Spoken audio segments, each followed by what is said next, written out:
नमस्कार, मेरा नाम है बलविंदर कौर नंदनी। आप देख रहे हैं द रिव्यू हिंदी। दोस्तों, साहित्य अंधेरे में एक प्रकाश स्तंभ की तरह होता है। जब कभी बाहरी दुनिया से आपके जीवन में निराशा प्रवेश करे तो आप शब्दों के संसार की तरफ मुड़ जाएं।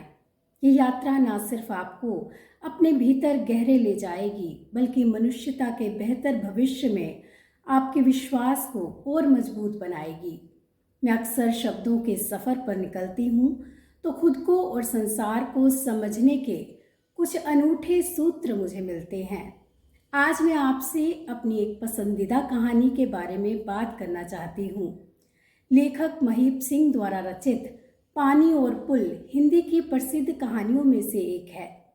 कहानी भारत विभाजन पर आधारित है, लेकिन इसका घटनाक्रम बंटवारे के 13-14 वर्षों के बाद का है। ये कहानी हमें बताती है कि नफरत इंसानी जिंदगी को किस तरह बर्बाद करके रख देती है। इंसान उजड़कर फिर से बस तो जाता है, लेकिन अपनी ज़मीन से अलग किए जाने का दुख उसके मन में कभी नहीं जाता। हालांकि ये कहानी एक उम्मीद जगाती है कि मनुष्य का बुनियादी स्वभाव शांति और प्रेम का है। नफरत की आग में जलकर भले ही वह हिंसा के रास्ते पर चला जाए, लेकिन फिर भी वह वापस मोहब्बत की तरफ मुड़ता है। इंसान को इंसान से अलग करता कोई भी लेबल आखिर में हट जाएगा, रह जाएगी बस इंसानियत। मैं आपको ये ज़रूर बताना चाहती हूँ कि ये कहानी मुझे इन दिनों फिर से क्यों याद आई।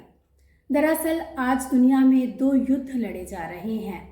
पिछले 1 वर्ष से ज़्यादा समय से रूस और यूक्रेन जंग में झुलस रहे हैं, तो वहीं कुछ दिनों पहले शुरू हुई इजराइल और हमास के बीच लड़ाई इंसानियत को रोज़ गहरे जख्म दे रही है।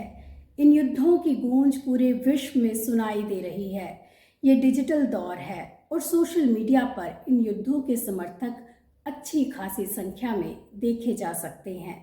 इस सब ने मुझे फिर से उस साहित्य की तरफ मोड़ा है जो इंसानियत की जीत में यकीन रखता है। इस कहानी के बारे में एक इंटरव्यू में महीप सिंह बताते हैं कि ये कहानी उनकी माँ की पाकिस्तान की एक यात्रा के सच्चे अनुभव पर आधारित है। यात्रा के दौरान वे अपनी माँ के साथ नहीं थे, लेकिन कहानी में महीप सिंह स्वयं उपस्थित हैं। वे अपनी माँ और दूर के एक मामा के साथ पाकिस्तान के सफ़र पर निकले होते हैं। कहानी में ये तीनों विभिन्न गुरुद्वारों के दर्शन कर लाहौर से आगे पंजा साहब जाने के लिए एक ट्रेन में बैठते हैं। इस ट्रेन में कई और हिंदुस्तानी यात्री भी होते हैं जो कि भारत से पाकिस्तान तीर्थ यात्रा पर आए होते हैं। लाहौर से आगे की यात्रा जब शुरू होती है तो सभी के मन में एक डर होता है, क्या आगे का सफ़र भी ऐसा ही शांति भरा होगा। हालांकि पाकिस्तान में भारतीय तीर्थयात्रियों का बढ़िया स्वागत होता है। इसके बावजूद बंटवारे के वक्त हुई हिंसा सभी के जहन में ताज़ा होती है। कहानी में मोड़ तब आता है जब रात में सफ़र के दौरान कुछ लोग ट्रेन को घेर लेते हैं। लेखक को उनकी माँ नींद से जगाती है। जब वह बाहर झांक कर देखता है तो पता चलता है कि ट्रेन एक छोटे से स्टेशन पर खड़ी थी। लेखक के शब्दों में, एक बारगी मेरा रोया रोया कांप उठा। 14 साल पहले की अनेक सुनी सुनाई घटनाएं बिजली बनकर कौंध गईं। जब दंगाइयों ने इतनी गाड़ियों को जहां तहां रोककर लोगों को गाजर मूली की तरह काट डाला था, लेकिन ये भीड़ किसी अलग मकसद से आई होती है। भीड़ में लोग पूछ रहे होते हैं, क्या इस ट्रेन में सराई गांव का कोई व्यक्ति सवार है या नहीं। सराई यानी लेखक महीप सिंह का गांव। जब भीड़ को पता चलता है कि ट्रेन में सराई गांव के कुछ लोग हैं तो पूरा नज़ारा ही बदल जाता है। उत्साहित भीड़ लेखक और माँ के बारे में अधिक से अधिक जानना चाहती है। ट्रेन को घेरे लोग लेखक और उनकी माँ को सामान से भरी पोटलियाँ भी देते हैं और बार बार सराय गांव में फिर से बस जाने की फरियाद करते हैं।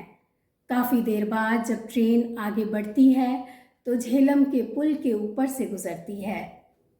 लेखक खिड़की से झांककर वह पुल देखने लगता है, जिसके बारे में कहा जाता है कि ये पुल बहुत मजबूत है। लेखक पुल के नीचे की ओर देखता है जहां उसे अंधेरा नजर आता है, हालांकि वह जानता है कि वहां पानी है। महीप सिंह लिखते हैं, पत्थर और लोहे के बने उस मजबूत पुल को अंधेरे में मैं देख रहा था। मेरी दृष्टि और नीचे की ओर जा रही थी। वहां घुप अंधेरा था, पर मैं जानता था वहां पानी है। झेलम नदी का कल कल करता हुआ स्वच्छ और निर्मल पानी, जो उस पत्थर और लोहे के बने हुए पुल के नीचे से बह रहा था। इसी उम्मीद के साथ कि नफरतों के बीच मोहब्बत का पानी सदा बहता रहेगा, मैं आपसे इजाज़त लेती हूँ। नमस्कार।